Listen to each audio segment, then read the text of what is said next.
Bottom line is, whatever happens, whatever failure comes in your way, you should not lose hope. Right? There are 4 hero heroines. सबके life में कुछ ना कुछ failure आता है, some despair, disappointment, but finally they keep up with the pace of life. Yeah, please continue. Yeah. तो ये just आ गया था तो मैंने చెప్పండి సార్ అడుగుతూ అదే అంటే ఎక్కువగా బాయ్స్ ఫెయిల్యూర్ అంటే దాని వెనకాల గర్ల్సే ఉంటారు కదా, అలా రియలైజ్ అయ్యి మళ్ళీ మిమ్మల్ని ఫెయిల్యూర్ నుంచి సక్సెస్ వైపు హీరోయిన్ ఎలా నడిపిస్తుంది అనేది. యాక్చువల్లీ ఈ మూవీలో వచ్చి ఎఫర్ట్ సక్సెస్ వైపు వచ్చి వాళ్ళ ఫ్యామిలీ ఓరియంటెడ్గా ఒక స్టూడెంట్ కానివ్వండి, ఒక ఫ్యామిలీని వచ్చి మనం వచ్చి నెక్స్ట్ స్టేజ్ వచ్చి మన ఫ్యామిలీ ఉంది, దాన్ని మనం రన్ చేసుకొని వెళ్ళాలి. నెక్స్ట్ ఇది దాటిన తర్వాత ఇంకా మనం చూసేటి చాలా ఉన్నాయి, అదే ఒక ప్లాట్ చేసుకుని లైనే వెళ్తుంది. ఇక్కడనే వచ్చి మనం ఆగిపోవచ్చు. ఒక యూత్ కానివ్వండి ఒక చోటే వచ్చి ఆగిపోదు. ఇది పార్ట్ ఆఫ్ ఒక లైఫ్ అంతే. దీన్ని దాటుకొని ఇంకా వెళ్ళాల్సిన చూడాల్సినట్టు చాలా ఉన్నాయి. దీంట్లోనే అలసిపోయేది మన లైఫ్ అయిపోయింది, ఇక్కడే అయిపోయింది, ఇంకా మనం వచ్చి ఏదో ఒకటి చేసుకోవాలా అనే ఒక దీని కింద కాకుండా we have to go ahead. చాలా చూసేది చాలా ఇది ఒక చిన్న ఒక చోట వచ్చి ఒక డాట్ లాగానే కదా అని బేస్ చేసుకునేది అయితే మెయిన్గా వచ్చి ఒక్కొక్క క్యారెక్టర్ వచ్చి దీంట్లో వచ్చి డిజైన్ చేసింది.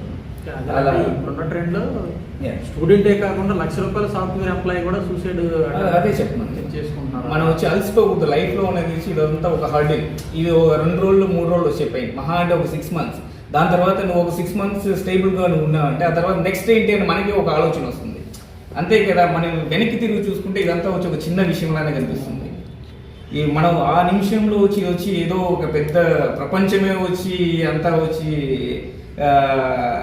కొలాప్స్ అయిపోయినట్టు మనకు ఆ నిమిషం ఉంటుంది. ఆ తర్వాత ఒక లాంగ్ రన్నింగ్లో వచ్చి ఇంతేనా, దీనిగా మనం వచ్చి ఇన్ని రోజులు వచ్చి బాధపడ్డాము, ఇది ఇంత ఒక చిన్న విషయానికైనా వచ్చి అది వెనక్కి తిరిగి చూసుకున్నప్పుడు ఇది వచ్చి ఒక ఏమీ లేని ఒక విషయంగా కనిపిస్తుంది. ఈ మూవీ వల్ల సమాజానికి ఏమైనా మెసేజ్ ఇస్తుంది? Definitely sir. ఇప్పుడుండే ఒక సిచ్యువేషన్లో వచ్చి ఇప్పుడు ట్రెండే చేంజ్ అయిపోయింది నన్ను అడిగారంటే. There are lot money relations. ఇప్పుడు కాలేజ్లో వెళ్ళామంటే మేబీ బ్రేకప్ అనేది సర్వసాధారణం. ఈ అమ్మాయికి అవుతే ఇంకొక అమ్మాయి ఇదేంటి పెద్ద ఇదే అనే ఒక దీంట్లో వెళ్తాం. ఈ ట్రెండే ప్రతి ఒక్కరు మీ సోషల్ మీడియా కానీ దగ్గర నుంచి కానీ ఇప్పుడు ఈ సోషల్ మీడియా టైంలో వచ్చి ఒక లవ్ అనేది వచ్చి it's a matter of 1 or 2 months. Failure అయిందా, ఓకే నెక్స్ట్ ఏంటి, ఇంకొక అమ్మాయి, ఈ అమ్మాయికి అవుతే ఇంకొక అమ్మాయి నాకు సెట్ కాలని చెప్పి వెళ్ళిపోతున్నారు.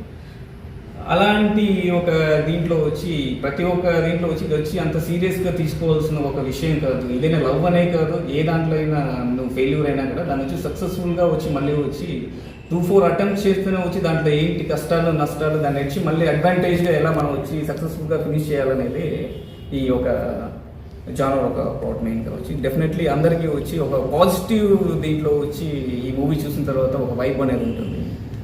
దీంట్లో నుంచి నేర్చుకోవాల్సిన చాలా ఉంటాయి. అది డెఫినెట్లీ ఒక సాధారణమైన ఒక ఆడియన్స్ ఇలా చూసినప్పుడు వాళ్ళు వచ్చి ఇన్ కేస్ వాళ్ళ ఆ టైంలో డిప్రెషన్లో ఉన్నా కూడా వచ్చి ఈ అలాగే ఇవాళ మా ప్రొడ్యూసర్ ధనా శ్రీనివాస్ జామి వాళ్ళ హస్బెండ్ శ్రీనివాస్ జామి ఆయన బర్త్డే సందర్భంగా ఇక్కడ కేక్ కూడా కట్ చేయడం జరిగింది. శ్రీనివాస్ గారు హ్యాపీ బర్త్డే అండి. అట్ ద సేమ్ టైం ఇక్కడ ఈ రాజధాని హోటల్లో ఈ అవకాశం కల్పించిన మా నగేష్ గారికి సూరజ్ గారికి చాలా కృతజ్ఞతలు తెలుపుకుంటున్నాను. ఎందుకంటే వాళ్ళిద్దరు కూడా నాకు ఎంతో మంచి మిత్రులు, వాళ్ళిద్దరితో మంచి అనుభవం ఉంది, నాకు అనుబంధం ఉంది. ఇంకా ఈ సినిమాకి వస్తే ఈ సినిమా మేము ఒక బడ్జెట్ అనుకున్నాము, కానీ ఆ బడ్జెట్ని మించి ఎక్కడికో తీసుకెళ్ళిపోయారు. కానీ అలాగని మా డైరెక్టర్కి ఎప్పుడు కూడా కథ నచ్చింది, సరే ఇంత బడ్జెట్ అవుతుంది అంటే సరే చేద్దాము, రెడ్డి గారు చేద్దామండి అని చెప్తే ఆయన స్టార్ట్ చేసాడు. స్టార్ట్ చేసిన తర్వాత రెడ్డి గారు అయితే ఖర్చు ఎక్కడ కాంప్రమైజ్ కాకండి, ఎక్కడ కాంప్రమైజ్ అవ్వదు. ఆయన డైరెక్టర్ పేరు వచ్చి వెంకట త్రినాథ్ రెడ్డి ఉసిరిక. ఆయన కూడా వైజాగ్. రైట్ నౌ ఆయన దుబాయ్లో ఉన్నట్టు వేరే షూట్ పని మీద అందులో ఆయన రాలేకపోయాడు, లేదంటే ఆయన కూడా మన ముందు ఉండేవాడు. అలాగే అభితేజ్ ఈ సినిమాలో ఒక సీన్ ఉంటుందండి, అది ఇలా ఫాదర్ సినిమాలో ఉమ్మయ్యాలి. అది నేను సూప్తో చాలా ట్రై చేశాను ఆ షార్ట్, బట్ అది ఎక్కడ వర్కౌట్ కాలేదు. తీస్తున్నాము పర్ఫెక్ట్గా రావట్లేదు. లాస్ట్ రవితేజ్ సార్ డైరెక్ట్గా వేసేయమనండి, అంత డెడికేటెడ్గా పనిచేసాడు. ద సేమ్ టైం సుపూర్ణ, అసలు అమ్మాయి ఎప్పుడంటే అప్పుడు మా రేపు షూట్ ఉందమ్మా వచ్చేరా అంటే ఓకే వచ్చేస్తా సార్ అంతే తప్పితే నో అని ఏ రోజు చెప్పలేదు. ఈవెన్ మిగతా ఆర్టిస్టులు కూడా. కానీ ఇక్కడ ఒకటే ఒక బాధ, మా ప్రదీప్ మా మధ్య లేకపోవడం, సూసైడ్ చేసుకున్నాడు. అందుకే ఈ సినిమాని ప్రదీప్కి డెడికేట్ చేశాము. అబ్బాయి ఎంత అల్లరి ప్లస్ ఎంత యాక్టివ్ పర్సన్ అంటే, అబ్బాయి సెట్స్లో ఉంటే ఎస్ ప్రదీప్ ఉన్నాడు రా సెట్లోని అని అందరికీ తెలిసేది. అంటే అంత కామెడీగా, అంత యాక్టివ్గా. అంటే మాకు ఎంత ఫైనాన్షియల్ స్ట్రెస్సెస్ ఉన్నా కానీ ప్రదీప్ సెట్లో ఉంటే ఏమి మర్చిపోయేవారు. రేపు ఏం చేద్దాంలే, రేపు ఆలోచించుకుందాం అని ఉండేవాళ్ళు. బట్ ప్రదీప్ సెట్ ఎప్పుడైతే కామ్ ఉందంటే ఈరోజు ప్రదీప్ లేడు సెట్లో, అంత వేరియేషన్ ఉన్నది. అన్ఫార్చునేట్లీ ఈరోజు మన మధ్యలో లేకుండా అయిపోయింది.